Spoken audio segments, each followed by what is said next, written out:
جی، سورہ فاتحہ کی اس آخری آیت میں ہم اللہ تعالیٰ سے دعا کرتے ہیں اور ہدایت کا راستہ مانگتے ہیں، اور اللہ مجھے ان جیسا نہ بنا جن پر چل کر سب لوگوں پر اس کا غضب ہوا ہے، جن کی پکڑ ہوئی ہے، جن کے دل کو سیل کیے ہیں۔ ہم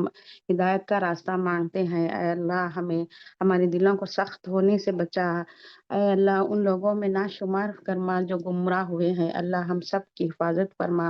ہماری نمازوں میں توجہ کے ساتھ نماز پڑھنے والے بنائے۔ جب ہم نمازوں میں اپنی اس آیت پر جاتے ہیں تو ہم ظالموں سے بچنے کی جو دعا فرماتے ہیں، جو گمراہ ہوئے ہیں ان میں نہ شامل فرما، اے اللہ ہم کو گمراہ جو ہوئے ہیں ان لوگوں میں نہ شامل فرما، اللہ ہماری ایمان کے لیول کو بالکل آگے سے آگے بڑھاتے جائے۔ اللہ ہماری جانوں پر ہم اگر کچھ کہے ہیں تو ہمیں اپنی جانوں پر ہی ظلم کیا ہے، اللہ ہمیں بھٹکنے سے بچا، ہمیں ہر آزمائش میں تو ہمیں اپنا ساتھ دیا ہے۔ اللہ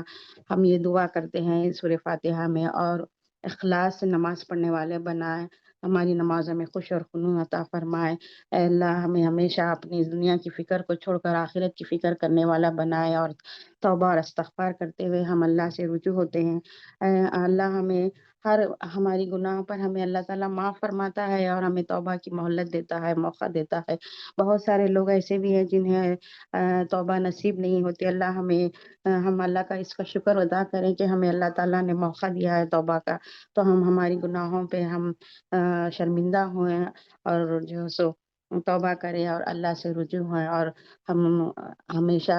انعام کے راستے مانگتے رہے، ہدایت کے راستے جس پر چل کر سب لوگوں نے انعام پایا، تمام صحابی کی طرح ان لوگوں نے اپنی انتھک محنتوں سے اپنے اسلام کو یہاں تک ہم تک پہنچایا ہے، ہم اس کو برقرار رکھیں، ہم بھی اس کو فالو کریں اور اس کو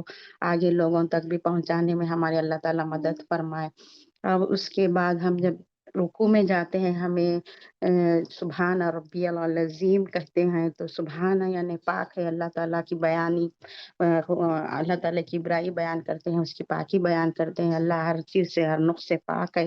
اور اللہ ہمیں پیدا کیا ہے، کوئی چیز بھی اللہ کی کوئی شے بھی اللہ کی بنا کوئی مقصد کے نہیں پیدا کیا، اللہ ہر چیز اللہ کی با مقصد پیدا ہوئی ہے، ان میں ہمیں اشرف المخلوقات بنایا، اس کا مقصد جنوں اور انسانوں کو اللہ تعالیٰ نے عبادت کے لیے پیدا فرمایا ہے، تو ہم بھی اللہ کی عبادت کریں، ہمیشہ اپنے زبانوں کو شکر اور ذکر میں مشغول رکھیں، اور سبحانہ کے بعد رب بھی ہے، رب یعنی میرا رب، یعنی جب ہم اپنے رب کو اپنا رب سمجھتے ہیں، جب ہماری روح پھونکے جائے تو ہم نے اللہ سے عہد لیا کہ کیا میں تمہارا رب نہیں ہوں؟ تو ہم نے کہا ہاں آپ ہی ہمارے رب ہے۔ جب ہم نے یہ عہد کیا، جب ہماری روح پھونکے گئی، تو جب ہم دنیا میں آئے تو ہمیں اس کا خیال نہیں، ہم اس کو جب بھول جاتے ہیں تو ہم یہ چیز کو یاد رکھیں کہ ہم نے وعدہ کیا ہے، وعدہ لیا ہے، اللہ سے وعدہ کر کے آئے ہیں کہ اللہ ہی ہمارا رب ہے، تو ہم ہر مشکل میں، ہر موڑ پر، ہر مصیبت میں اللہ سے رجوع ہونا چاہیے اور اللہ کے سپرد کرنی چاہیے ہمیں تمام معلومات۔ وما انت علیہم بوکیل، یعنی اللہ کو ہمیں ہمیشہ پورے ہمارے معاملات اللہ کے سپرد کرنا چاہیے، اللہ پہ یقین کرنا، امید کرنا چاہیے۔ اور اس کے بعد جب ہم العظیم پڑھتے ہیں تو میرا رب بہت عظمت والا ہے، یہاں اپنے ایگو کو توڑ کر ہم اپنی اعضا نہیں بلکہ اپنے دل کے ساتھ اللہ تعالیٰ جو بہت بڑا عظمت والا ہے اس رب کے سامنے ہم جھک رہے ہیں، تو جب جھکتے ہیں تو اللہ کا شکر ادا کرتے ہیں اپنے دل سے، اللہ کی بڑائی ہم اپنے دل میں پیدا کریں، اور اللہ بہت عظمت والا ہے، بڑا ہے، اس کا مطلب کہ اس کی قدرت بڑی بڑی ہے، اس کی وسیعت والا رب ہے میرا رب، اللہ کا ہر چیز کا علم ہے، ہمیں اس کا ہمیں ہر چیز کا علم رکھنے والا ہے، عظمت والا رب ہے، زندگی میں ہمیشہ ہمیں ہر موڑ پہ ہمیں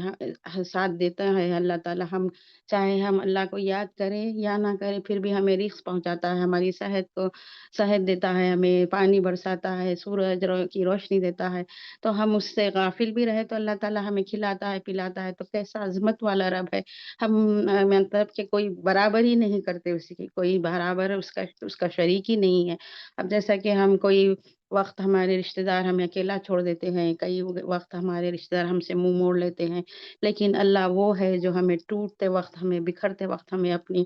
سائے میں لے لیتا ہے، ہمیں اپنے قریب کر لیتا ہے، اور اپنے ٹوٹنے سے، ہمیں نا امید ہونے سے بچا لیتے ہیں۔ یہ عظیم رب ہے میرا رب، جو ہمیں اپنی مدد پہنچاتا ہے عرش سے، اور ہمیں اپنی نمازوں کے اور صبر کے ذریعے ہمیں مدد اللہ تعالیٰ کی حاصل کرنا چاہیے۔ دنیا کی فکر میں ہم غافل نہیں ہونا چاہیے، ہمیں عظمت والے رب کو بھولنا نہیں چاہیے۔ دنیا میں رہتے ہوئے ہمیں توبہ کرنے کا وقت، ہمیں جب موقع مل رہا ہے، مہلت مل رہی ہے، تو ہمیں اللہ سے توبہ کریں اور اللہ سے قریب ہوئیں، اور وہ دروازے جو دنیا میں بند ہوئے اللہ تعالیٰ وہ دروازے ہمیشہ ہمیں ہماری توبہ کے ذریعے ہمیں کھول دیتا ہے کہ ابھی بھی وقت ہے، لوٹ آؤ میری طرف۔ تو ہم اس کو یاد رکھیں اور بند دروازوں کو کھول دیں، اور اللہ کی اس نعمتوں کو یاد کریں جو ہمیشہ ہمیں ہر حال میں اللہ تعالیٰ ہمیں پہنچاتے ہیں۔ اب ہمارے سجدے اور رکوع میں ٹھہراؤ ہونا چاہیے، رکوع اور سجدہ طویل ہونا چاہیے، اس میں ہم اللہ کو یاد کریں اور اللہ کی عظمت کو یاد کریں اور اللہ کی نعمتوں کو یاد کریں، جو اللہ تعالیٰ ہمیں اپنی طرف سے ہمیں اللہ تعالیٰ نے عطا فرمائی ہے۔ تو اللہ سے دعا ہے کہ ہماری نمازیں بہترین سے بہترین ہو، اور سجدے اور رکوع میں ہم سکون سے اللہ کی عظمت کو سمجھتے ہوئے اپنے ہر معاملے کو اللہ کے سپرد کرتے ہوئے بہت لمبے طویل سجدے مطلب سکون سے، اور ہر فکروں کو اللہ کے حوالے کرتے ہوئے ہم اپنے دل کو ہلکا کرتے ہوئے اور سجدوں میں اور اپنے رکوع میں سکون حاصل کرتے ہوئے ہمیں نماز میں آگے بڑھنے چاہیے، اپنی ایگو کو توڑتے ہوئے۔ یعنی ہم بہت سارے لوگ ہیں جنہوں نے رکوع کیا نہ سجدے کیے، جیسا رکوع نہ کرنا، اللہ کے سامنے سجدے نہ کرنا ایک تکبر ہے، ایک غرور ہے۔ اللہ ہم سب کو اس سے بچائے، ہم ہر چیز میں ہر حال میں اللہ کو عظمت والا سمجھے، اللہ کی بڑائی کو سمجھے، اور اللہ سے دعا کرتے رہیں، اور اپنی نمازوں کو بہترین سے بہترین بنائے، اور نمازوں میں خاص طور پہ جب بھی دعاؤں کی آیت آتی ہے یا اس پر ہم غور و فکر کریں اور اپنے دل سے دعا کریں، اور ہماری نماز ایسی ہو کہ اس کو ہماری آخرت میں اس کا انعام ملے، ہم اللہ تعالیٰ کے پاس قبول ہونے والی نماز پڑھنے۔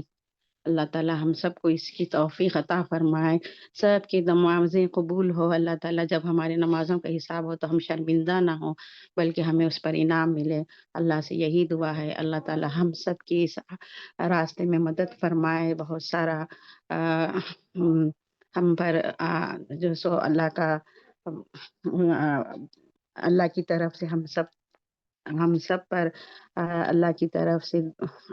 آخرت میں انعام پانے والے بنے۔ اللہ سب کی دعاؤں کو قبول فرمائے، اور جو راستہ ہمیں سیدھا جنت کے طرف لے جاتا ہے، جو فی سبیل اللہ کا راستہ، ہدایت والا راستہ، اس پر چلائے، اس پر ہٹنے سے ہمیں ہمارے قدم کو جمائے رکھے۔ جب ہمیں اللہ تعالیٰ ہدایت کی توفیق دیں تو اس کو آگے بڑھائے، ہمارے قدم کو جمائے رکھے۔ آمین ثم آمین۔ سبحانك رب العزة عما يصفون وسلام على المرسلين الحمد لله رب العالمين۔ جزاك الله خير۔